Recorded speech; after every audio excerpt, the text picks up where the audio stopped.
الرجيم بسم الله الرحمن الرحيم الحمد لله رب العالمين بارئ الخلائق أجمعين الحمد لأهله والصلاة على أهله الصلاة والسلام على سيد الأنبياء والمرسلين العبد المؤيد الرسولنا المسدد المصطفى الأمجد الحبيب الأحمد النبي الأمي المكي المدني السراج المنير الكوكب الدري صاحب الوقار والسكينة المدفون بأرض مدينة سيدنا ونبينا وشفيع ذنوبنا وطبيب قلوبنا وحبيب نفوسنا ومولانا أبي القاسم محمد المصطفى وأهل بيته الأطيبين الأطهرين الأنجبين المأسومين المظلومين ورحمة الله على أحبابهم وأصحابهم وشيرتهم ومحبيهم ومواليهم أجمعين ولعنة الله على أعدائهم ومنكري فضائلهم وغاصبي حقوقهم من يوم عداوتهم إلى الآن فمن الآن إلى قيام يوم الدين وبعد يوم الدين أما بعد فقد قال حق سبحانه وتعالى في القرآن بسم الله الرحمن الرحيم أفمن يهدي إلى الحق أحق أن يتبع أمن لا يهدي إلا أن يهدى فما لكم كيف تحكمون صلوات بھیجیے خاندان فاطمہ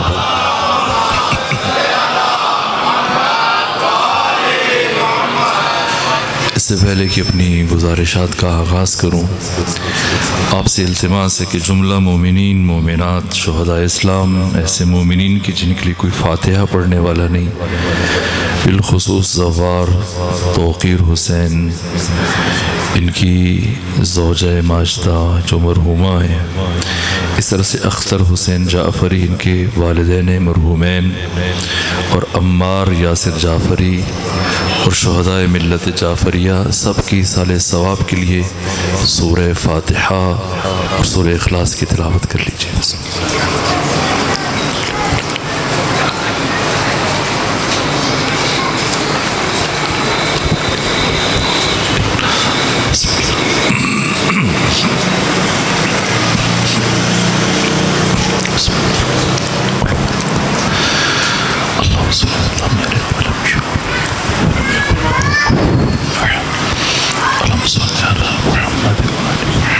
صلوات بھیجیے خاندان فاطمہ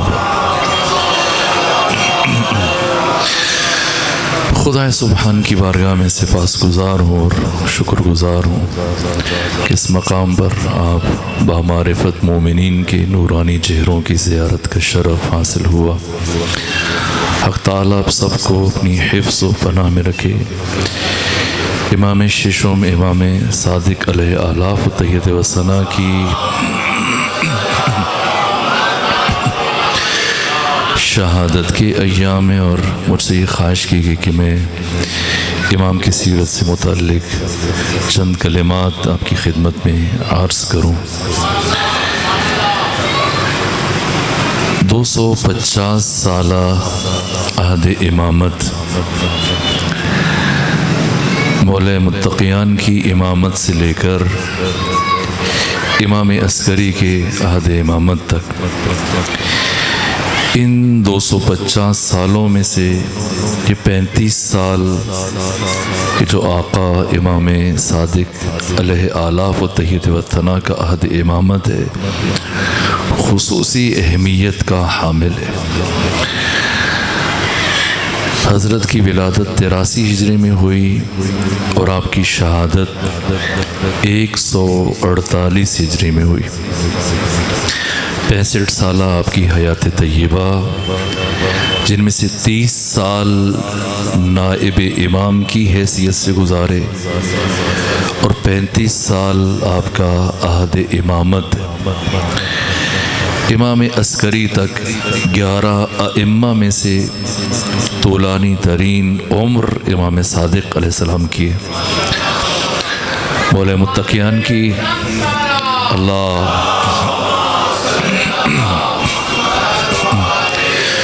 مولا متقیان کی سن مبارک 63 سال ہے۔ اس کے بعد آپ کے فرزند امام حسن مجتبیٰ کا سن مبارک 47 سال ہے۔ سید الشہداء حسین ابن علی علیہ اعلیٰ فتح و ثناء، آپ کا سن مبارک 57 سال ہے۔ آپ کے فرزند امام سجاد کی عمر مبارک 57 سال ہے۔ امام باقر کی سن مبارک 57 سال ہے، اور امام صادق کی حیات طیبہ 65 سالوں پر مشتمل ہے۔ ان کے بعد پھر آپ کے فرزند امام موسیٰ کاظم، آپ کی سن مبارک 55 سالوں پر مشتمل ہے۔ امام علی ابن موسیٰ الرضا، آپ کی عمر مبارک 55 سال ہے۔ البتہ اس کے بعد کے ائمہ کی عمریں بہت کم ہیں۔ امام محمد تقی علیہ السلام کی کل عمر 25 سال ہے۔ امام علی نقی علیہ السلام کی کل عمر 40 سال ہے۔ امام حسن عسکری کی حیات طیبہ شہادت کے وقت 28 سال تھی۔ ائمہ میں سے مسن ترین امام جعفر صادق، جو مؤسس مکتب اہل بیت، اب جو افراد پیر و جوان، مرد و خواتین اس مقام پر تشریف فرما ہے، اب سب کے سب محمدی ہیں، علوی ہیں، حسنی ہیں، حسینی ہیں، مہدوی ہیں، لیکن پوری دنیا میں اور عالم اسلام میں آپ کا تشخص اور آپ کی پہچان جعفری ہے۔ دوست دشمن آپ کو جعفری کہہ کے بلاتے ہیں۔ راز کیا ہے، رمز کیا ہے، وجہ کیا ہے؟ تمام معصومین میں سے، ائمہ میں سے پہلی مرتبہ امام ششم کو یہ موقع ملا کہ آپ نے علوم اہل بیت کی ترویج کی ہے۔ اس سے پہلے کسی امام کو یوں موقع نہیں ملا، وقت نہیں کہ میں پچھلے ائمہ کی زندگی سے متعلق مختصر اشارہ بھی کروں۔ مولا متقیان کی زندگی 33 برس کی عمر میں آپ کی امامت کا آغاز ہوا۔ 25 سال حزب اختلاف میں گزارے، خون کے آنسو بہاتے ہوئے۔ جو 5 سال، پونے 5 سال آپ کا عہد حکومت ہے، یہ جنگوں میں گزر گیا۔ جیسی حکومت کا آغاز ہوا، سب سے پہلے جنگ جمل، پھر جنگ صفین، پھر جنگ نہروان، اور چوتھی جنگ کی تیاری مکمل تھی۔ عید الفطر کے بعد روانہ ہونا تھا کہ عید سے پہلے آپ کو ماہ مبارک رمضان میں شہید کر دیا گیا۔ پھر امام حسن مجتبیٰ، آپ کا عہد امامت جو 9 سالوں پر مشتمل ہے، جن میں 7 مہینے 25 دن آپ کا عہد خلافت ہے۔ باقی کا عرصہ امام کا کیسے گزرا اور یہ 7 مہینے 25 دن کیسے گزرے کہ اپنے ساتھ چھوڑ گئے، اور قریبی ترین افراد آپ کو السلام علیک یا مذل المومنین کہہ کے خطاب کرتے تھے۔ سلام و آپ پر مومنوں کو ذلیل کرنے والے، یہ سخت الفاظ ہیں۔ اس کے بعد امام حسین کا عہد امامت کربلا کی تیاری میں صرف ہوا۔ یہ 11 سال لیکن مشکل ترین دور ہے۔ اس کے بعد امام علی زین العابدین، یہ 35 سال عہد امامت، جن میں سے کسی امام کی امامت کا آغاز اس طرح سے نہیں ہوا جس طرح سے علی زین العابدین کی امامت کا آغاز ہوا۔ کم از کم 1 سال آپ کا قید و بند کی صحبتوں میں گزرا، اور باقی 34 سال بھی مسلسل نظر بندی میں۔ کیفیت یہ تھی کہ اگر مدینے میں کوئی فرد چند لمحوں کے لیے آپ کے پاس رکتا احوال پرسی کے لیے، تو فوراً سے اس کو گورنر ہاؤس میں طلب کیا جاتا۔ محمد بن سلیمان یا دوسرے گورنر، جو بھی اپنے زمانے کا گورنر ہوتا تھا، فوراً سے اس کی تفتیش کرتا، پوچھ تاچھ کرتا کہ تمہیں حسین ابن علی کا بیٹا تم سے کیا بات کر رہا تھا. یہ مشکلات کا دور. پہلی مرتبہ کسی حد تک امام محمد باقر کو مختصر موقع ملا اور انہوں نے وہ مسند علم سجائی، لیکن یہ بہت محدود تھا اور بہت مختصر تھا، اس لیے کہ بنو امیہ کی حکومت کی گرفت ڈھیلی پڑ رہی تھی، کمزور پڑ رہی تھی. اور اس کے بعد یہ مختصر عہد امامت ہے جو 18 سالوں پر مشتمل ہے. یہاں سے امام صادق کی امامت کا آغاز ہوا. 83 ہجری میں ولادت ہوئی، 113 ہجری میں آپ کی امامت کا آغاز ہوا. اور کیفیت یہ تھی کہ اسلامی معاشرہ ایک جہنم سے نکل کر دوسرے جہنم میں داخل ہو رہا تھا. اب جانتے ہیں کہ بنو امیہ کی حکومت جو 40 ہجری سے پوری اسلامی دنیا پہ چھا گئی مولا متقیان کی شہادت سے، 132 ہجری تک یہ چلی، تقریباً 92 سال. اس کے بعد بنو عباس کی حکومت کا آغاز ہوا جو 656 ہجری تک چلی. 524 سال بنو عباس نے مسلمانوں پر حکومت کی. امام صادق کے پہلے دور میں آپ کی امامت کو اگر ہم تقسیم کریں تو 132 ہجری تک بنو امیہ کی حکومت ہے، کہہ لیجیے تقریباً 18 سال. پھر 132 سے 148 ہجری تک یہ 17 سال امام نے بنو عباس کے عہد حکومت میں گزارے. ان کی باہم آویزی اور ان کی باہمی جنگ و جدال کی وجہ سے امام کو قدر فرصت ملی، لیکن حالات اتنے آسان نہیں تھے کہ میں کہہ کے گزر جاؤں کہ آپ کو موقع ملا، فرصت نہ. آپ کے سگے چچا جناب زید بن علی بن حسین بن علی بن ابی طالب کو کس بے دردی سے شہید کیا گیا کہ آپ کی لاش کو جلا کر راکھ کر دیا گیا اور راکھ کو ہواؤں میں اڑا دیا گیا. اس ترتیب سے کہ اس وقت آپ کا کہیں پر اگر جو منصوب ہے آپ کی روزہ، وہ اس کے لیے کہ اس مقام پر ان کو شہید کیا گیا، آپ کا جسد مطہر موجود نہیں. اسی طرح سے محمد نفس زکیہ بن عبداللہ محض بن حسن مثنى بن حسن مجتبیٰ بن علی بن ابی طالب، یہ وہ جل قدر شخصیت ہے کہ اپنے بھائی ابراہیم کے ساتھ مل کر انہوں نے قیام کیا حکومت کے خلاف. لیکن آپ دونوں بھائیوں کو شہید کیا گیا. وہ اتنے حسین تھے یہ دونوں بھائی، اتنے باتقویٰ تھے، اتنے کمالات کے حامل تھے، حافظ قرآن تھے دونوں بھائی. ان کے کٹے ہوئے سر جب زندان میں ان کے باپ عبداللہ محض کے پاس بھیجے گئے تو ان کو دیکھ کر چیخ ماری، وہیں پر وفات ہو گئی. یہ مشکل ترین حالات. البتہ آپ خود دیکھیں کہ امام مالک نے اور امام ابو حنیفہ ہر دو نے محمد نفس زکیہ کی مدد اور وجوب کا فتویٰ دیا، لیکن آپ کی قریبی ترین شخصیت امام صادق خود خاموش ہیں اور محمد نفس زکیہ کے قیام سے متعلق امام نے اپنی زبان سے ایک لفظ بھی ادا نہیں کیا. تیسری طرف اولاد امام حسن مجتبیٰ کو ان کے گھروں کو جلا دیا گیا، انہیں زنجیروں میں جکڑ کر، گلے میں خاردار توق، پاؤں میں بیڑیاں پہنا کر، بے کجاوا اونٹوں پر بٹھا کر مدینے سے باہر نکالا گیا اور شہر بدر کیا گیا. امام صادق دیکھ کر اتنا روئے، اتنا گریہ کیا کہ آپ بیمار پڑے اور 20 دن مسلسل اتنے بیمار رہے کہ گھر سے چل کر مسجد تک نہ جا سکے.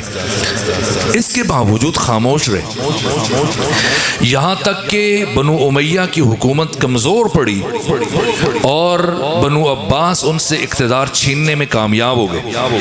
اور جیسے ہی بنو امیہ کی حکومت آخری مرحلے میں داخل ہوئی تو عراق سے ابو سلمہ خلال، اس نے عراق کی حکومت کو اپنے کنٹرول میں لیا، بنو امیہ کو باہر نکالا اور قاصد روانہ کیا مدینے میں امام صادق کے پاس کہ عراق کی حکومت میرے کنٹرول میں، آپ کی حکومت سنبھال لیجیے. جب یہ قاصد پہنچا تو امام مسجد نبوی میں قرآن مجید کی تلاوت میں مصروف تھے. رات کا وقت تھا، چراغ کی روشنی میں خط پڑھا اور ایک طرف رکھ دیا. یہاں تک کہ کافی وقت گزر گیا اور قاصد آپ کا انتظار کرتا رہا کہ امام کوئی جواب دیں گے، لیکن آپ امام مسلسل قرآن کی تلاوت کرتے. یہاں تک کہ کافی دیر جب اس نے انتظار کیا، ایک مرتبہ آگے بڑھا. فرزند رسول، مجھے ابو سلمہ خلال نے کہہ کے بھیجا ہے کہ خط کا جواب لیے بغیر نہ آئیے گا، تو آپ خط کا جواب عنایت فرمائیں تاکہ میں واپس جاؤں. اس نے مجھے تاکید کی کہ میں جلد پلٹ کے آؤں، اس کو صورتحال سے آگاہ کروں. امام نے فرمایا اچھا تمہیں خط کا جواب چاہیے؟ کہا مجھے جواب چاہیے. امام جس چراغ کی روشنی میں قرآن مجید کی تلاوت کر رہے تھے، خط اٹھایا اور اس خط کو اس چراغ کی لو کے سپرد کر دیا. اور جب سارا خط جل گیا تو فرمایا جاؤ ابو سلمہ خلال کو بتانا، جعفر صادق کہہ رہے تھے کہ میرے پاس تمہارے اس خط کا اس کے علاوہ اور کوئی جواب نہیں. یہ میں تمہید عرض کر رہا ہوں تاکہ امام کی عہد امامت کی الف با کو سمجھا جا سکے. اس کے علاوہ ایران سے ابو مسلم خراسانی نے بنو امیہ کو ایران سے باہر نکالا اور ایسا ہی خط امام کے لیے بھیجا، اور امام نے اسی سے ملتا جلتا جواب دیا. کیوں؟ حکومت برائے حکومت کی ائمہ کے نزدیک کوئی اہمیت نہیں ہے. مولا متقیان نے بھی اگر حکومت قبول کی تو نظام عدل کے احیاء اور نظام عدل کے نفاذ کے لیے. ورنہ جب مولا متقیان مقام ذیقار پر جنگ صفین کے موقع پر اپنی پھٹی ہوئی جوتی گانٹ رہے تھے تو 9.5 کروڑ مسلمانوں کے حکمران، 3 بر اعظموں تک امیر المومنین کی حکومت پھیلی ہوئی ہے، اور مقام ذیقار پر 3 بر اعظموں کے حکمران خلیفہ وقت علی اپنے ہاتھوں سے اپنی پھٹی ہوئی جوتی گانٹ رہے ہیں. آپ کا شاگرد اور بصرہ کا گورنر عبداللہ ابن عباس حبر الامہ مفسر قرآن حیرت سے پھٹی ہوئی نگاہوں سے دیکھ رہے ہیں کہ علی 3 بر اعظموں کا حکمران ہوتے ہوئے اپنے ہاتھوں سے اپنی پھٹی ہوئی جوتی کاٹ رہے ہیں. جب حیرت سے دیکھ رہے ہیں اور مولا متقیان متوجہ ہوئے کہ عبداللہ ابن عباس ٹکٹکی باندھے مجھے دیکھ رہے ہیں، پوچھا ابن عباس بتاؤ تمہاری نگاہ میں میری اس جوتی کی کیا قیمت ہوگی؟ اب عبداللہ ابن عباس نے بغور دوبارہ حضرت کے نالین پاک کو دیکھا، اور دیکھنے کے بعد کہا حضرت اگر ناراض نہ ہو تو عرض کروں، آپ کی جوتی اتنی پھٹ چکی ہے اور اتنی کہنا ہے اور اتنی پرانی ہو چکی ہے کہ اگر آپ اس کو چھوڑ دیں، پھینک دیں، تو عرب کا فقیر ترین شخص بھی اس جوتی کو نہیں اٹھائے گا.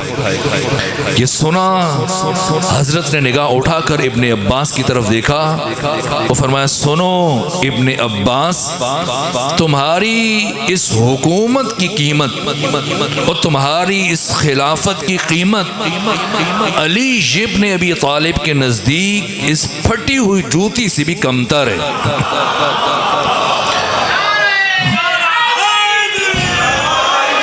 سید العلماء علامہ نقہ نے خوبصورت جملہ کا تاریخ بشری میں اور تاریخ انسانی میں علی وہ واحد حکمران ہیں جو یہ بات کہہ سکتے ہیں کہ تخت سلطنت پست اور علی کی جوتی بلند. کیوں؟ کہ اس لیے کہ تخت سلطنت پر کبھی باطل کے پاؤں آئے اور کبھی حق کے پاؤں آئے، لیکن علی کی جوتی وہ مبارک جوتی ہے جس میں ہمیشہ حق کے پاؤں آئے. یہ علی ہیں جو فرما رہے ہیں کہ تمہاری اس خلافت کی قیمت اس پھٹی ہوئی جوتی سے بھی کمتر ہے. اگر میں اس خلافت کے ذریعے سے نظام عدل قائم نہ کر سکوں، خلافت کی اہمیت اس لیے، حکومت کی اہمیت اس لیے، ورنہ آئمہ نے کبھی حکومت برائے حکومت کو کوئی اہمیت نہیں دی. اور اب جبکہ اسلامی معاشرہ اتنے انحطاط، ذلت، زبوحالی، پستی اور خاری تک پہنچ چکا ہے کہ بنو ہاشم کے افراد جوان نماز کے بنیادی مسائل تک فراموش کر چکے.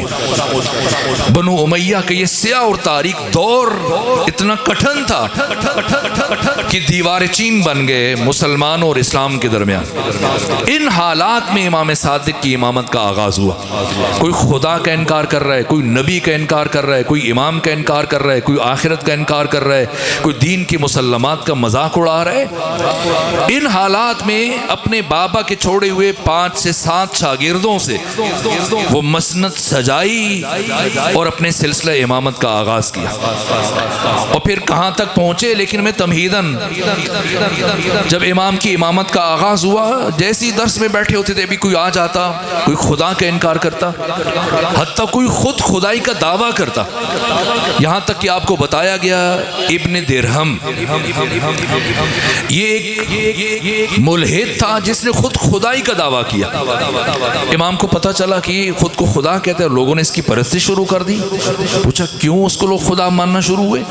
کہا کہ پانی اور مٹی سے کچھ اس طرح سے آمیزش سے ان کو ملاتا ہے تو حشرات الارض پیدا ہو جاتے ہیں, تو کہتے ہیں میں ان کا خالق ہوں, تو چونکہ خالق ہوں اس لیے خدا ہوں.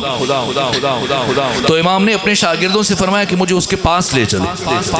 گئے, پہنچے, کہا ابو شاکر ابن درہم میں نے سنا کہ تو خدائی کا دعویٰ کرتا ہے. کہاں؟ کہ کیوں؟ کہ اس لیے کہ میں خلق کرتا ہوں, عدم سے وجود دیتا ہوں. کہ دکھاؤ کیسے خلق کرتے ہو.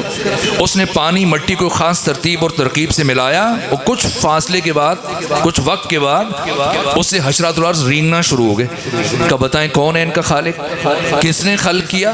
اگر میں ان کا خالق ہوں تو کیا میں خدا نہیں ہوں؟ امام نے فرمایا اچھا تو خالق ہے؟ کہا میں خالق ہوں. فرمایا اگر تو خالق ہے تو بتا یہ جو حشرات الارض ہیں ان کی تعداد کیا ہے؟ کہ نہیں یہ تو نہیں پتا. کہ اچھا یہ بتاؤ کہ ان میں سے مذکر کتنے, مؤنث کتنے ہیں؟ کہ یہ بھی نہیں پتا. کہ اچھا ایک کام کرو کہ ان میں سے جن کا رخ مشرق کی طرف ہے ان سے کو مغرب کی طرف چل پڑیں, جن کا رخ مغرب کی طرف ہے ان سے کو مشرق کی طرف چل پڑیں. تو کہ یہ تو میں نہیں کر سکتا. امام نے فرمایا نہ تمہیں ان کی تعداد پتا ہے, نہ تمہیں ان کی جنس پتا ہے, نہ تمہارا کوئی حکم ماننے کے لیے تیار ہیں, پھر خالی خدائی کا دعویٰ لے کے بیٹھے ہو. میں جعفر صادق خدا نہیں, خدا کا عبد ہوں, بندہ ہوں, اور مجھے اس کی بندگی پر افتخار ہے. میں تمہیں بتا رہا ہوں ان کی تعداد یہ ہے, ان میں سے نر اتنے ہیں, مادہ اتنے ہیں, اور ابھی میں نے حکم دوں گا مشرق والے مغرب کی طرف چلیں گے, مغرب والے مشرق کی طرف. ابھی امام کی زبان سے یہ کلمات جاری ہو رہے تھے کہ ان حشرات الارض کا رخ بدل گیا, مشرق والے مغرب کی طرف چل پڑے, مغرب والے مشرق کی طرف چل پڑے. اور امام نے فرمایا اگر ان حشرات الارض کو بھی زبان مل جائے تو یہ اپنی زبان سے تمہیں پکار پکار کے کہیں گے کہ خدا وحدہ لا شریک ہے, جو معبود ہے اس کی عبادت لازم ہے. یہاں تک کہ اسی طرح سے ایک شخص آیا جس کا نام تھا ابو شاکر دیسانی. آپ دیکھیں کیا سلیقہ ہے, کیا اسلوب ہے سمجھانے کا. یہ اپنے بچے کے ہمراہ آیا, امام کے درس کے وسط میں پڑھا رہے تھے شاگردوں کو, اور کہا ہے جعفر صادق کیا ان جہلا کو پڑھا رہے ہیں, مجھ سے بات کریں تو مانوں. امام نے فرمایا بتاؤ کیا بات ہے. کہا اب جس خدا کی باتیں کرتے ہیں پہلے اس خدا کا وجود تو ثابت کریں. اب دیکھیں کس شخص سے کیا بات کرنی ہے. یہ پرندوں کا کاروبار کرتا تھا اور اس کا بچہ بھی اس کے ہمراہ تھا. اور کبھی جیسے آج کل کوئی بچے ہاتھ میں گیند اٹھا لیتے ہیں تو اس کے بچے نے مرغی کا ایک انڈا اٹھایا ہوا ہاتھ میں اور اس سے کھیل رہا تھا. امام کے سامنے باپ کے ساتھ آ گیا تھا, گودی میں بیٹھا, انڈے سے کھیل رہا ہے, اور یہ اب خدا کا انکار کر رہا ہے اور امام سے کہہ رہا ہے ثابت کریں خدا کا وجود. تو امام نے کہاں سے بات شروع کی. فرمایا اچھا ابو شاکر دیسانی یہ بتاؤ تم نے ایک ایسا قلعہ دیکھا ہے کہ جس کے چاروں دروازے, سارے دروازے بند ہوں, کوئی دروازہ نہ ہو, اور اس قلعے کے اندر 2 دریا بہتے ہوں, ایک زرد ایک سفید, اور ان 2 دریاؤں کے درمیان کوئی دیوار بھی نہ ہو, رکاوٹ بھی نہ ہو. اس کے باوجود وہ زرد اور سفید دریا آپس میں مخلوط نہ ہو, اور اب جبکہ وہ قلعہ چاروں طرف سے بند ہے, اس کا کوئی دروازہ نہیں, ایک دن اسی بند قلعے کے اندر سے زندہ جیتی جاگتی مخلوق باہر آ جائے. کہ میں نے تو ایسا قلعہ آج تک نہ دیکھا نہ سنا۔ امام نے فرمایا چشم بصیرت چاہیے، دیکھنے والی آنکھ چاہیے، ذرا اپنے بچے کے ہاتھ میں انڈا موجود اٹھا کر دیکھ، وہ کون سی ذات ہے جو ان دو پانیوں کو آپس میں ملنے نہیں دیتی، اور وہ کون سی ذات ہے جو اسی کے اندر سے زندہ جیتی جاتی مخلوق کو باہر لے کے آتی ہے۔ بے ساختہ اس کی زبان سے ادا ہوا فرزند رسول وہی خدا ہے۔ یہاں شہادتین کا اقرار کیا، چلا گیا۔ اس طرح سے لمحوں میں، گنے کی زیادہ وقت، ایک شخص آیا مناظرے کے لیے امام کے درس میں، اور آ کر کھڑا ہوا، بیٹھا بھی نہیں، کہ جعفر صادق مجھ سے بات کریں، میرے لیے خدا کے وجود کو ثابت کریں۔ امام نے اس کی طرف دیکھا اور دیکھنے کے بعد فرمایا کہ سنو، یہ سب مجھے تو جانتے ہیں، میرا نام جعفر صادق ہے، لیکن تمہیں پوری طرح سے نہیں جانتے، تو اس سے پہلے کہ ہمارے درمیان گفتگو شروع ہو تم اپنا تعارف پیش کر دو، تاکہ حاضرین کو دونوں افراد سے متعلق آگاہی ہو جائے کہ کون کس سے بات کر رہا ہو، کیا بات کر رہا ہے۔ تو مجھے تو جانتے ہیں، تم اپنا تعارف کروا دو۔ جب امام نے یہ بات کہی، کچھ دیر تو ٹکٹکی باندھے امام کی طرف دیکھتا رہا، پھر سر جھکایا، محفل سے چلا گیا۔ جب رخصت ہوا تو آپ کے صحابی جناب ابو بصیر نے عرض کیا فرزند رسول ہم تو خوش تھے کہ وہ آیا ہے مناظرے کے لیے، آپ کو چیلنج دے رہا ہے، آپ سے بحث کرے گا، مناظرہ کرے گا، مباحثہ کرے گا، سوال پوچھے گا، اعتراض کرے گا، آپ جواب دیں گے، نتیجتاً ہمارے علم میں اضافہ ہوگا۔ لیکن آج آپ نے اس سے گفتگو نہیں فرمائی، مناظرہ نہیں کیا، اور ایسے ہی اسے واپس بھیج دیا۔ کیوں؟ امام نے فرمایا نہ، مناظرہ تو ہو گیا، کہ ہم نے تو کچھ نہیں سنا۔ امام نے فرمایا مناظرہ بھی ہو گیا، اور آنے والے نے اپنی شکست کا اعتراف بھی کر لیا۔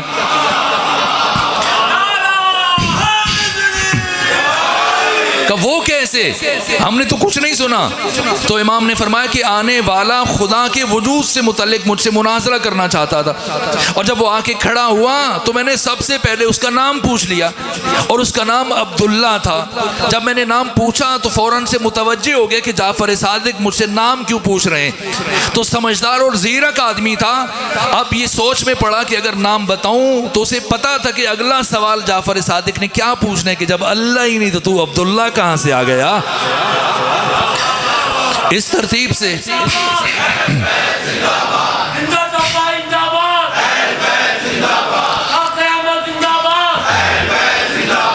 یہاں تک کہ اللہم صلی علی محمد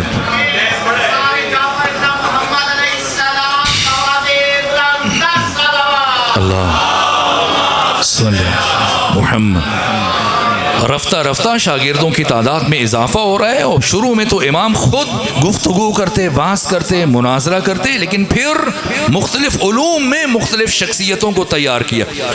علوم قرآن میں اور تفسیر میں جناب حمران جیسی سربراوردہ شخصیت کو تیار کیا، لغت اور ادبیات میں ابان بن تغلب جیسی شخصیت کو آمادہ کیا، علم حدیث میں جناب ابو بصیر کو تیار کیا، علم فقہ میں جناب زرارہ کو تیار کیا، عقائد میں علم کلام میں مومن طاق کو تیار کیا، علم کیمیا میں جناب جابر بن ان کو تیار کیا، جابر ابن حیان جیسی شخصیت کو تیار کیا، حدیث میں ابو بصیر کو تیار کیا۔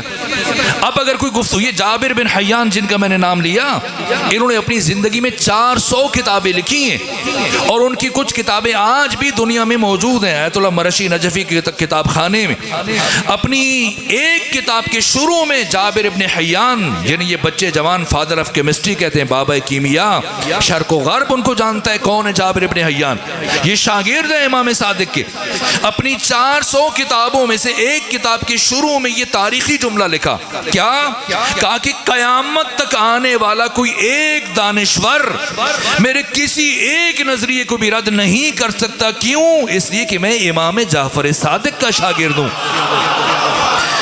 اتنی بڑی بڑی شخصیتوں کو تلاشا مختلف علوم میں، اور اب اگر مرید پرور نہیں تھے، امام شخصیت پرور تھے، اتنی بڑی بڑی شخصیتوں کو آمادہ کیا، تیار کیا مختلف علوم میں۔ اب اگر کوئی مناظرے کے لیے آتا، مباحثے کے لیے، گفتگو کے لیے، امام پوچھتے بتاؤ کس علم میں بات کرنا چاہتے ہو؟ کہتا قرآن میں، فرماتے حمران سے بات کرو۔ اگر کہتا لغت میں، ادبیات میں بات کرنا چاہتا ہوں، فرماتے ابان بن تغلب سے بات کرو۔ اگر کہتا علم کلام میں، فرماتے مومن طاق سے بات کرو۔ کہتا کہتا حدیث میں فرماتے ابو بصیر سے بات کرو، کہتا فقہ میں امام فرماتے زرارہ سے گفتگو کرو۔ اگر وہ اصرار کرتا کہ نہیں میں آپ سے بات کرنا چاہتا ہوں تو امام فرماتے ان سے گفتگو کرو، اگر تم نے ان میں سے کسی ایک کو شکست دے دی تو سمجھ لینا کہ تم نے جعفر صادق کو شکست دی ہے۔ ایسی شخصیتوں کو تراشا، اور یہاں تک کہ پھر امام کے علم کی شہرت، اور خود دیکھیے خود نعمان ابن ثابت، ابو حنیفہ، یہ برادران اہل تسنن کے ائمہ اربعہ میں سے وہ شخصیت جنہیں جمہور اور سواد اعظم امام اعظم کہہ کے بلاتے ہیں، یہ بھی شاگرد ہیں امام کے، اور 2 سال پڑھا، اور 2 سال پڑھنے کے بعد زندگی بھر کہتے رہے کہ لولا سنتان لہلک النعمان، کہ اگر 2 سال جعفر صادق کی صحبت میں میسر نہ آتے تو میں ہلاک ہو جاتا۔ تو خود سوچئے گا جس امام کی صحبت میں صرف 2 سال بیٹھنے والا طالب علم امت کے لیے امام اعظم بن جائے، اس امام کی اپنی امامت کا معیار کیا ہوگا؟ یہاں تک کہ بڑھتے بڑھتے آپ کے شاگردوں کی تعداد 4000 تک پہنچ گئی، اور پوری اسلامی دنیا سے اور دوسرے ملکوں سے سمٹ کر حق و حقیقت کے متلاشی اور علم و معرفت کے متلاشی سمٹ کر مدینے میں جمع ہو رہے ہیں، اور مدینہ علم کا، معرفت کا، روحانیت کا مرکز بن چکا ہے۔ اوائل میں بنو عباس اپنی حکومت مضبوط کرنے میں مصروف تھے، اس لیے مدینے کی طرف متوجہ نہ ہوئے، لیکن جب انہوں نے بنو امیہ کے خطروں سے نمٹ لیا اور قدر فرصت ہوئی تو اب منصور دوانقی ایک طرف جیسے جیسے اسے مدینے کی خبریں آنا شروع ہوئی کہ اس طرح سے امام صادق کا درس پوری اسلامی دنیا کی نگاہ کا مرکز بن چکا ہے، تو یہ پریشان ہوا اور اسے احساس ہونے لگا کہ میں تو تخت پر بیٹھ کر صرف لوگوں کے جسموں پر حکومت کر رہا ہوں، بظاہر میرے پاس درہم و دینار ہیں، بیت المال ہے، لوگ ہیں، میرا حکم چلتا ہے، لیکن پوری اسلامی دنیا میں اگر کسی شخصیت کی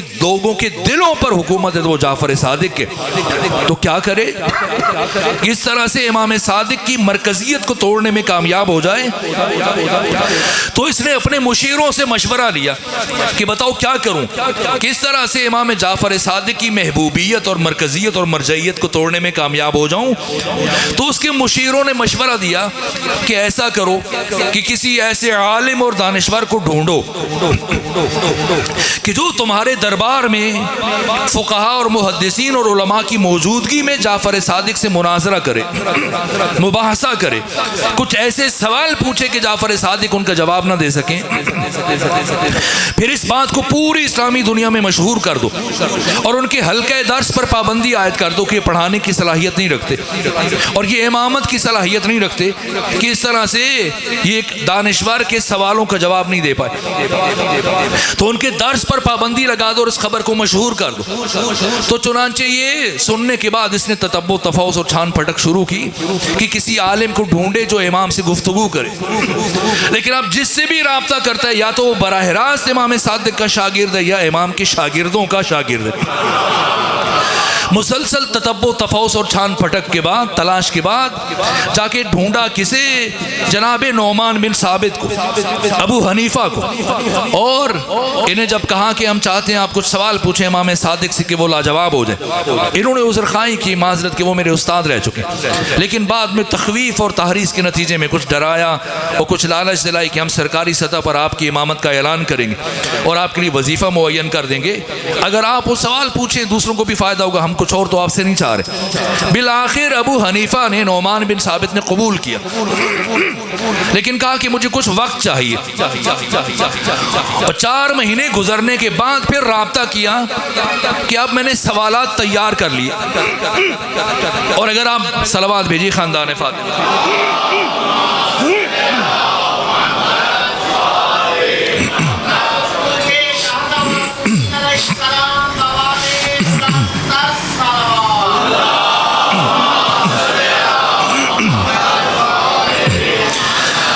منصور دوانقی اب میں نے ایسے سوال تیار کیے کہ مجھے یقین ہے کہ جعفر صادق ان کے جواب نہیں دے پائیں گے، تو آپ انہیں بلائیے، میں نے سوال تیار کر لیے۔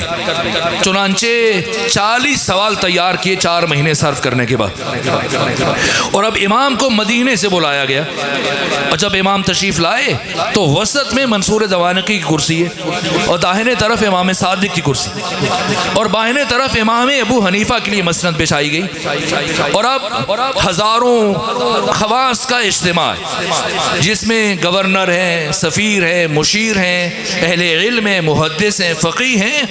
ان خواص کی موجودگی میں، اپنے تمام تر درباریوں کی موجودگی میں منصور دوانقی نے گفتگو شروع کی۔ کہا امام صادق یہ ہمارے ملک کے بہت متبحر عالم ہیں، دانشور ہیں، فقیہ ہیں، محدث ہیں، ان کے کچھ سوالات تھے اور ہم نے چاہا کہ ہماری موجودگی میں یہ سوالات پوچھے جائیں تاکہ ہم بھی آپ کے علم سے استفادہ کریں۔ تو امام کہہ سکتے تھے کہ یہ تو میرا شاگرد رہ چکا ہے، لیکن ظرف کی بلندی کی انتہا ہے، نہیں فرمایا۔ کیا فرمایا؟ ہاں ہم انہیں جانتے، ان سے کہیں جو پوچھنا چاہتے ہیں پوچھیں۔ تو سوالات کا سلسلہ شروع ہوا، اور سب سے پہلا سوال یہ پوچھا امام ابو حنیفہ نے کہ بتائیے مردار میں اور ذبیحہ میں کیا فرق ہے؟ کیوں ایک کا گوشت حلال ہے دوسرے کا گوشت حرام ہے؟ امام نے فرمایا خون کا فرق ہے، خون کا۔ ایک کا خون اس کے جسم سے نکل جاتا ہے اس لیے اس کا گوشت حلال ہے، دوسرے کا خون اس کے جسم کے اندر رہ جاتا ہے اس لیے اس کا گوشت حرام ہے۔ کہا اچھا تو اللہ نے خون کو کیوں حرام قرار دیا؟ اگر اللہ خون کو حلال قرار دے دیتا تو کم سے کم مردار کا گوشت ضائع نہ جاتا، اور وہ غریب اور مفلوق الحال توحیدست اور توحیدامن افراد جو سال کے بقیہ دنوں میں گوشت نہیں کھا سکتے، کم سے کم مردار کا گوشت خود کھا لیں، بچوں کو کھلا دیں، اور گوشت بھی ضائع نہ ہو جائے اور ان کی بھوک بھی ختم ہو جائے، مٹ جائے۔ تو اللہ نے خون کو کیوں حرام کیا؟ امام نے فرمایا اس لیے کہ اللہ اپنے بندوں سے بہت محبت کرتا ہے، تو اس محبت کا تقاضا تھا کہ وہ خون کو بندوں پر حرام قرار دے۔ کہیں کیسی محبت ہے؟ امام نے فرمایا اس لیے کہ خون اپنے اندر ضرر رکھتا ہے، اگر کوئی خون استعمال کرے گا تو اسے نقصان پہنچے گا۔ کہ کون سے نقصان؟ امام نے فرمایا 3 نقصان۔ پہلا نقصان، اگر کوئی خون پینا شروع کر دے اور نگلنا شروع کر دے تو وہ قسی القلب ہو جائے گا، سنگ دل ہو جائے گا، پتھر دل بن جائے گا، انسانیت سے نکل کے حیوانیت میں داخل ہو جائے گا۔ اور دوسرا نقصان یہ ہے کہ اسے کوڑ اور جزام کی بیماری لگ جائے گی۔ اور تیسرا نقصان یہ کہ اگر کوئی خون استعمال کرنا شروع کر دے تو اس کے جسم سے ایسا تعفن اور بدبو اٹھے کہ دوسروں کے لیے ناقابل برداشت ہو جائے۔ کہا اچھا اگر اتنی اہمیت ہے ذبیحہ کی اور مردار اتنا نقصان رکھتا ہے تو ہمیں کیسے پتہ چلے کہ ہم جو گوشت بازار سے خرید کر لائے یہ مردار کا گوشت ہے یا ذبیحہ کا گوشت ہے؟ اب ڈیرہ غازی خان کا تو مجھے نہیں پتا، لیکن لاہور سے متعلق مجھے پتا ہے کہ کئی سال گوشت کے نام پر بیچارے کیا کیا کھاتے رہے۔ تو کبھی ہوتا ہے کہ قصاب خیانت کرتا ہے، تو خریدار کو کیسے پتا چلے کہ گوشت خرید کر گھر لے کے جا رہا ہے یہ مردار کا یہ ذبیحہ کا؟ تو امام نے فرمایا اگر تمہیں شک ہو کہ قصاب نے خیانت کی اور تمہیں نہ سمجھ آ رہا ہو کہ گوشت مردار کا ہے ذبیحہ کا ہے تو گوشت گھر لانے کے بعد اسے آگ پر رکھو، اگر سکڑنا شروع ہو جائے تو ذبیحہ ہے اور اگر پھیلنا شروع ہو جائے تو مردار ہے۔ کہا اچھا اگر ذبیحہ کی اتنی اہمیت ہے تو پھر مچھلی کو کیوں ذبح نہیں کیا جاتا؟ امام نے فرمایا مچھلی کا پانی سے باہر آ کر مرنا اس کا ذبیحہ ہے۔ مچھلی اگر پانی سے اندر مرے تو مردار ہے اور پانی سے باہر آ کر مرے تو ذبیحہ ہے۔ کہ کیا فرق پڑتا ہے پانی سے اندر مرے یا پانی سے باہر مرے؟ امام نے فرمایا فرق یہ ہے کہ مچھلی جب پانی کے اندر مرتی ہے تو مرنے سے پہلے تڑپتی نہیں ہے، لیکن جب پانی سے باہر آ کر مرتی ہے تو مرنے سے پہلے تڑپتی ہے۔ تو اس تڑپنے کے نتیجے میں ایک تو اس کے جسم میں خون کی مقدار بہت کم ہوتی ہے، دوسرا تڑپنے کے نتیجے میں وہ سارا خون اس کے سر میں اکٹھا ہو جاتا ہے اور باقی سارا اس کا گوشت سالم اور محفوظ رہ جاتا ہے۔ اس لیے یہی مچھلی کا پانی سے باہر آ کے مرنا ہی اس کا ذبیحہ ہے۔ کہا اچھا پروردگار ساری زبانیں نہیں جانتا؟ فرمایا ساری زبانیں جانتا ہے۔ کہ پھر نماز کو عربی زبان میں کیوں واجب قرار دیا؟ ہر زبان والا اپنی زبان میں پڑھ لیتا. امام نے فرمایا اس لیے کہ نماز دین کا ستون ہے اور اہم ترین عبادت ہے, اور پروردگار یہ چاہتا تھا کہ یہ عبادت قیامت تک اسی شکل میں باقی رہے اور اس میں تحریف اور تغیر و تبدل واقع نہ ہو. تو نماز کو تحریف سے محفوظ رکھنے کے لیے پروردگار نے اسے عربی زبان میں واجب قرار دیا. کہا اچھا کیا پروردگار ہر جگہ موجود نہیں ہے؟ فرمایا ہر جگہ موجود ہے. کہ اگر اللہ ہر جگہ موجود ہے تو پروردگار نے خانہ کعبہ کو کیوں قبلہ قرار دیا؟ انسان جس طرف منہ کر کے نماز پڑھ لے نماز ہو جانی چاہیے. امام نے فرمایا نظم و ضبط کے لیے. کہا اچھا اگر اسلام میں نظم اور ضبط کی اتنی اہمیت ہے تو پروردگار نے موت کے لیے ایک ہی سبب اور ایک ہی وقت معین کیوں نہیں فرمایا؟ امام نے فرمایا یہ رحمت الہیہ کے خلاف تھا.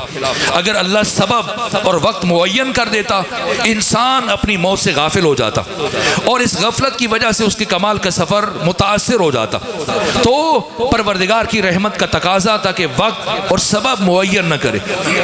کہ ایسی جنت کا کیا فائدہ کہ انسان خود تو جنت میں چلا جائے, اس کے ماں باپ جہنم میں چلے جائے, بہن بھائی اولاد جہنم میں چلی جائے. جب بھی اسے جنت میں اپنوں کی یاد ستائے گی, ماں کی, باپ کی, بہن بھائیوں کی, بیوی کی یاد آئے گی, بچوں کی,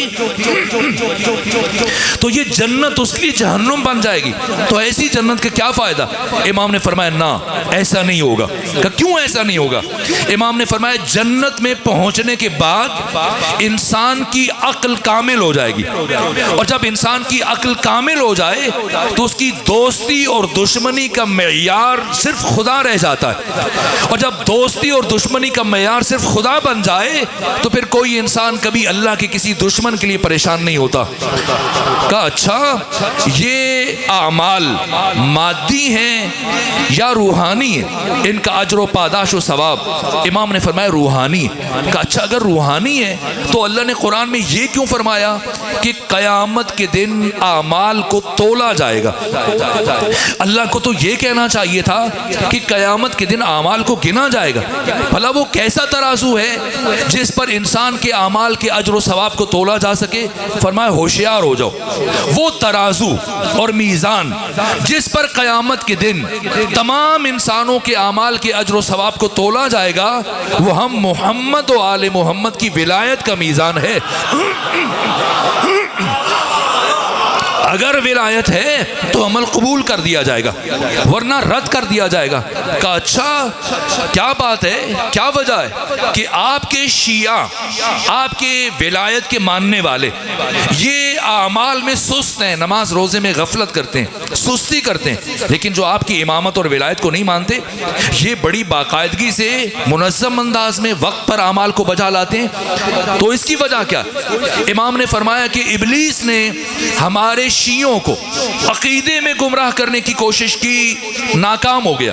پھر اس نے آ کر سارا زور ان کے عمل پر صرف کیا, جس کی وجہ سے عمل میں آ کر ان سے سستی ہو جاتی ہے. لیکن ہمارے دشمنوں کو عقیدے میں گمراہ کرنے کے بعد چھوڑ دیا کہ اب عمل میں لگے رہو, یہ عمل کون سا تمہیں کوئی فائدہ پہنچا دے گا. کہ یہ سید ہونا کون سی بڑی بات ہے, اولاد فاطمہ ہونا یہ کون سا بڑا شرف ہے. امام نے فرمایا کیا یہ شرف کم ہے کہ ہر ایک ہمارے نسب میں شامل ہونے کی کوشش کرتا ہے لیکن ہم کسی کے نسب میں شامل ہونے کی کوشش نہیں کرتے. 40 سوال پوچھے اس نے اور امام نے 40 سوالوں کے جواب دیے.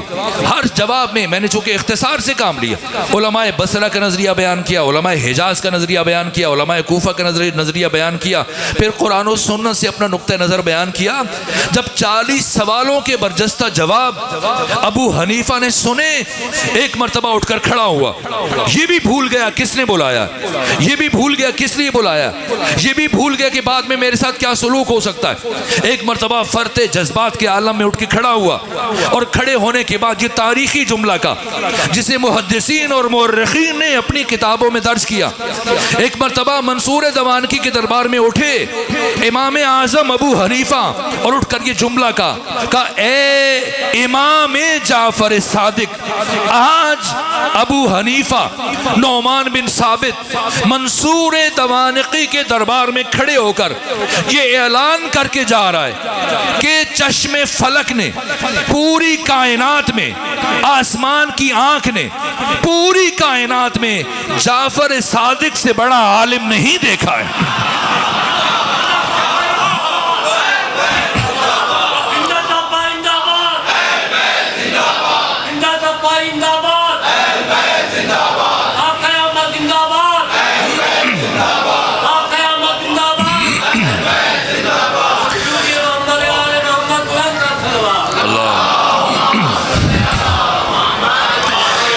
منصور زوانقی یہ چاہ رہا تھا کہ امام کی امامت کو روک دے سلسلہ درس پر پابندی، لیکن اس طرح سے جو اس نے سازش اختیار کی، امام کی امامت اور آپ کی فکر اور آپ کی پیغام کی روشنی عوام سے نکل کر خواص تک جا پہنچی، اور پورے ملک میں چاروں طرف یہ شہرت پھیل گئی، امام کی فتح، امام کی کامیابی۔ پھر اس نے دوبارہ مشیروں سے رائے لی کہ اب بتاؤ کیا کروں، جبکہ میری پچھلی کوشش ناکام ہو گئی۔ تو اس کے مشیروں نے مشورہ دیا کہ ٹیکس عائد کر دو، اگر کوئی جعفر صادق کے پاس آج کے بعد دین لینے جائے گا، مسئلہ پوچھنے کے لیے جائے گا، تو اسے سرکاری خزانے میں 1 درہم ٹیکس ادا کرنا پڑے گا۔ لیکن اس کے برخلاف اگر کوئی ہمارے امام کے پاس، مفتی کے پاس دین سیکھنے کے لیے جائے گا، تو اسے تشویق کے طور پر، انعام کے طور پر 1 درہم انعام دیا جائے گا۔ جیسی خبر عام ہوئی اور قانون نافذ ہوا، تو امام کے گھر کے باہر اور مسجد نبوی کے دروازے پر بنو عباس کے سپاہی کھڑے ہو گئے کہ اگر کوئی امام کے پاس جانا چاہتے تو پہلے ٹیکس جمع کرائے۔ اب ابو بصیر نے 1 درہم ٹیکس جمع کرایا، امام کے پاس آئے، دیکھا خلوت ہے، کوئی شاگرد نہیں، تو عرض کیا امام اب تو آپ کی زیارت سے محروم رہیں گے اور استفادہ نہیں کر پائیں گے، اس لیے کہ اگر سارا دن مزدوری کرے اور 1 درہم کمائے اور وہ آپ سے استفادے کے لیے حکومت کے خزانے میں جمع کرا دے تو گھر کیسے چلائیں اور بچوں کو کیا کھلائیں، اور اگر گھر کو ادارہ کریں تو پھر آپ کی صحبت سے محروم رہیں گے، تو اب تو ہم آپ کے سے استفادہ نہیں کر پائیں گے۔ یہ سنا تو امام نے تبسم فرمایا، عرض کروں کہ مشکل کشا کا بیٹا مشکل کشا بن گیا، اور فرمایا ابو بصیر اس میں پریشانی کی کیا بات ہے، پہلے جاؤ حکومت کے مفتی کے پاس ایک مسئلہ پوچھ لو، اور مسئلہ پوچھنے کے بعد جب درہم مل جائے تو وہ درہم اٹھا کے لاؤ اور حکومت کے سپاہیوں کو جمع کر کے جعفر صادق کے پاس آ جاؤ، دین لے کے چلے جاؤ، ایک صلوات بھیجیے خاندان فاطمہ پر۔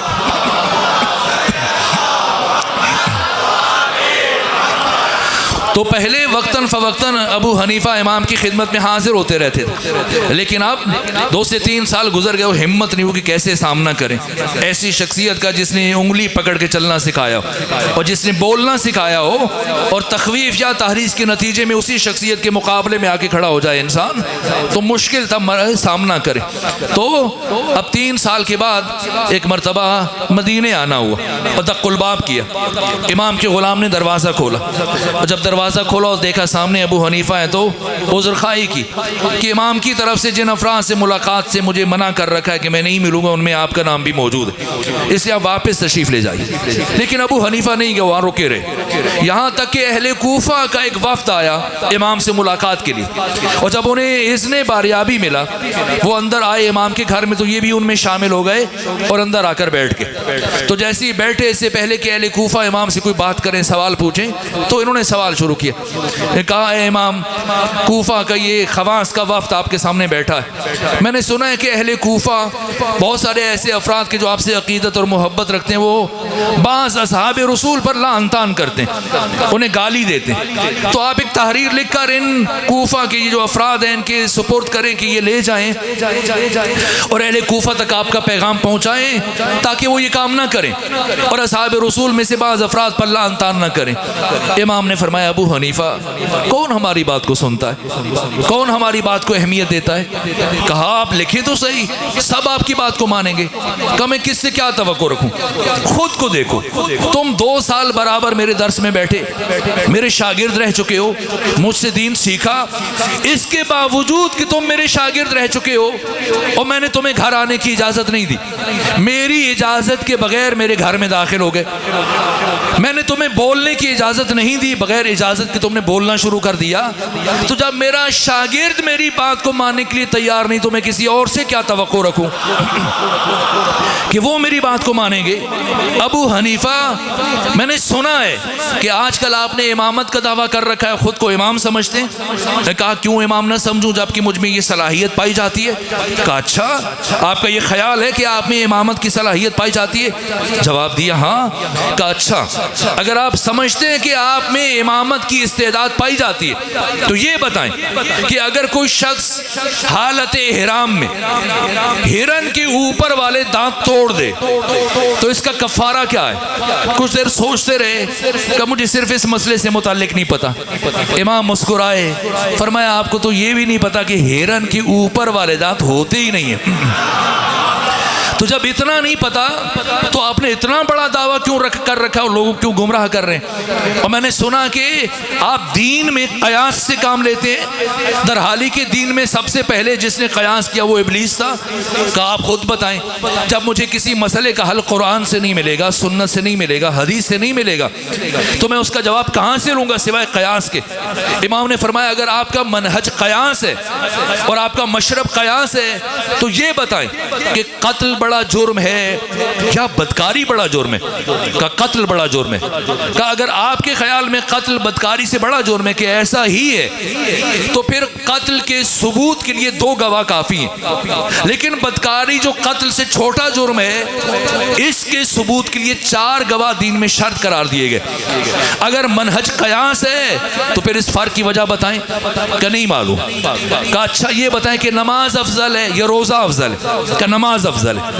کہ اگر نماز افضل ہے تو ایک خاتون مہینے کے کچھ دن جب نماز نہیں پڑھ سکتی اور روزہ نہیں رکھ سکتی اور جب دوبارہ طہارت کی کیفیت میں پلٹتی ہے تو اس پر روزوں کی قضا تو واجب ہے لیکن نماز کی قضا واجب نہیں ہے۔ تو جو افضل ہے اس کی قضا نہیں ہے اور جو افضل نہیں ہے اس کی قضا ہے۔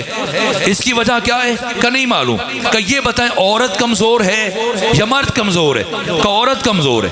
تو فرمایا جو کمزور ہے اس کا میراث میں حصہ زیادہ ہونا چاہیے تاکہ اس طرح سے اس کے ضعف اور ناتوانی اور کمزوری کا جبران ہو جائے۔ کہ بالکل ایسے ہے، لیکن امام نے فرمایا کہ عورت کا حصہ کم ہے اور مرد کا زیادہ ہے۔ اس کی وجہ کیا ہے؟ کہ نہیں معلوم۔ اور اسی طرح سے اس نے بھی 40 سوال پوچھے تھے، امام نے بھی 40 سوال پوچھے، تو جب اس نے سوال پوچھے امام نے ایک ایک سوال کا جواب دیا تھا۔ آج جب امام نے 40 سوال پوچھے تو وہ کسی ایک سوال کا جواب نہ دے پائے، اور سب سے آخر میں جو امام نے سوال کیا اسی پر گفتگو سمیٹ رہا ہوں۔ فرمایا یہ بتائیں، یہ جو قرآن مجید کی آیت ہے کہ ثم لتسألن یومئذ عن النعیم، کہ پھر قیامت کے دن ان سے نعمتوں سے متعلق سوال کیا جائے گا، پوچھا جائے گا، تو بتائیں یہ کون سی نعمتیں ہیں جن سے متعلق قیامت کے دن ہر انسان سے پوچھا جائے گا؟ جواب یہی جو ہم کھاتے ہیں، پیتے ہیں، پہنتے ہیں، استعمال کرتے ہیں۔ کہا اچھا اگر آپ کے زعم میں یہ نعمتیں مراد ہیں تو پھر بتائیں اگر ایک شخص آپ کو اپنے گھر کھانے پہ بلائے اور بہترین کھانے کھلائے، آپ کی اچھے سے دعوت کرے، مشروبات پیش کرے، رخصت کے وقت آپ کو تحفے دے، عزت و احترام کے ساتھ آپ کو گھر سے بھیجے، لیکن اس کے بعد جب دوبارہ ملاقات ہو لوگوں کے درمیان تو آپ کو روک کر پوچھنا شروع کر دے ایک ایک چیز سے متعلق کہ بتاؤ کھانے میں کیا دیا تھا، پینے میں کیا دیا تھا، بعد میں تحائف کیا کیا دیے تھے، تو ایسے شخص سے متعلق آپ کی کیا رائے ہوگی؟ کہ میں یہی سمجھوں کہ بہت کم ظرف آدمی ہے، کمینہ آدمی ہے جو کھلانے پلانے کے بعد جتلا رہا ہے۔ فرمایا اب بتاؤ خدا سے متعلق کیا خیال ہے؟ کیا تم خدا سے متعلق یہ عقیدہ رکھتے ہو؟ کیا تم خدا سے متعلق یہ عقیدہ رکھتے ہو کہ وہ دنیا میں یہ کھانے پینے کی نعمتیں دے گا اور پھر قیامت کے دن ان سے متعلق سوال کرے گا؟ کہا پھر آپ بتائیے وہ کون سی نعمتیں؟ فرمایا ہوشیار ہو جائیے، وہ نعمت ہم محمد و آل محمد کی ولایت کی نعمت ہے۔ میرے عزیزو وقت ختم ہوا، آذان کی آواز بلند ہو گئی، شرمندہ ہوں کہ وقت کی کمی کے باعث میں تفصیل سے عرض نہ کر سکا۔ یہ نعمت ولایت، اسی نعمت ولایت کو بچانے کے لیے اسی امام کی جدہ طاہرہ فاطمہ زہرا زندگی میں پہلی مرتبہ اپنے گھر سے دربار کی طرف جا رہی ہیں۔ میرے عزیزو منصور دوانقی نے 3 مرتبہ امام کے گھر کو آگ لگائی، اور جب تیسری مرتبہ امام کے گھر کو آگ لگائی تو آپ کا گھر سارے کا سارا جل کر راکھ ہو گیا، اور آدھی رات کو امام بچوں کو اٹھا کر اثاثہ اٹھا کر گھر سے باہر گلی میں رکھ رہے ہیں۔ اور دوسرے دن جب مسجد نبوی میں تشریف فرما تھے، آپ کے صحابی ابو بصیر آپ کو تسلی دیتے ہوئے، تشفی دیتے ہوئے عرض کرتے ہیں فرزند رسول آپ دکھی نہ ہو، ہم بہت جلد آپ کے لیے نیا گھر تعمیر کریں گے۔ فرمایا ابو بصیر میں اپنے گھر کے جلنے پر دکھی نہیں ہو رہا۔ عرض کیا پھر کس بات پر دکھی ہیں؟ جواب دیا میں اس لمحے کو یاد کر کے گریہ کر رہا ہوں جب میری دادی فاطمہ زہرا کے گھر کو میرے عزیزو 50 افراد ہاتھوں میں لکڑیاں اٹھائے، تلواریں اٹھائے، ڈنڈے اٹھائے، مولا متقیان کے بیت الشرف کی طرف بڑھے، اور ایک فرد نے قنفذ کو اشارہ کیا آگے بڑھو اور اس دروازے کو آگ لگاؤ۔ میں نے تفصیلات سے گریز کیا جو کہ وقت ختم ہوا، یہاں تک کہ قنفذ نے اس دروازے کو آگ لگائی اور دروازہ جلنے لگا، لیکن اس شخص نے خود اپنے خط میں بھی اعتراف کیا تھا کہ دروازہ جلنے کا انتظار نہیں کیا بلکہ جلتے ہوئے دروازے کو ٹھوکریں مارنا شروع کی، اور تھوڑی دیر کے بعد یہ دروازہ گرا۔ اے ڈیرہ غازی خان کے غیور مومنون، اپنے دلوں پہ ہاتھ رکھ کے بتائیں کیا یہ دروازہ زمین پر گرا؟ اے کاش زمین پر گرا ہوتا، لیکن میں کیسے عرض کروں کہ امام زمانہ فرماتے ہیں میں اس لمحے کو کبھی نہیں بھلا سکتا جب میری جدہ طاہرہ جلتے ہوئے دروازے اور دیوار کے درمیان تھی، اور اس دروازے کی کیل میری دادی کے بازو میں پیوست ہو گئی۔ دروازہ گرا اور 50 میں سے 11 افراد اس دروازے کو رونتے ہوئے اندر داخل ہوئے، اور بی بی کی آواز بلند ہوئی فضا میری طرف بڑھو کہ میرا محسن شہید ہو گیا، میری پسلیاں ٹوٹ گئیں۔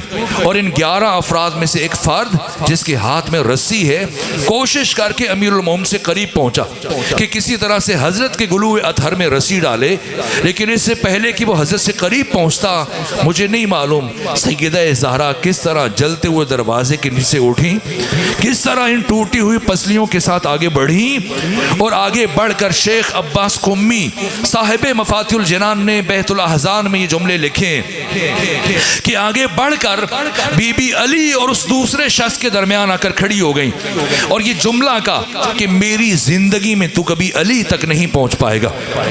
ایک مرتبہ اس شخص نے کہا اے نبی زادی درمیان سے ہٹ جا ورنہ ایسا ظلم کروں گا کہ تو ہٹنے پر مجبور ہو جائے گی۔ فرمایا قیامت تک نہیں ہٹوں گی، سنیں گے؟ ایک مرتبہ اس شخص نے اپنا بازو فضا میں بلند کیا، اور بلند کرنے کے بعد ایک ایسا تماچا نبی زادی کے رخسار پر مارا۔ الا لعنت اللہ علی القوم الظالمین وَسَيَعْلَمُ الَّذِينَ ظَلَمُوا أَيَّ مُنْقَلِبٍ يَنْقَلِبُونَ۔ پروردگار ہماری عبادت کو اپنی بارگاہ میں قبول فرما، ہمارے گناہوں کو معاف فرما، ہمارے والدین کے گناہوں سے درگزر فرما، ہم سب کو نعمت تقوی عطا فرما، نور بصیرت و نور معرفت عطا فرما، فلسطین کے مظلوم مسلمانوں کی مدد فرما، حماس کے مجاہدین کی تائید فرما۔ پروردگار اس عبادت کو اپنی بارگاہ میں قبول فرما، اس کا اجر و ثواب جن مرحومین کے نام دیے گئے ان کی ارواح کو ایصال فرما، ان کے درجات کو بلند فرما، ان کی آخرت کی مشکلات کو آسان فرما، انہیں شفاعت محمد و اہل محمد نصیب فرما۔ جملہ مومنین مومنات شہداء اسلام، ایسے مومنین کے جن کے لیے کوئی فاتحہ پڑھنے والا نہیں، بالخصوص جو نام لیے گئے گفتگو کے آغاز میں، ان سب کے لیے سورہ فاتحہ اور سورہ اخلاص کی تلاوت کر لیجیے۔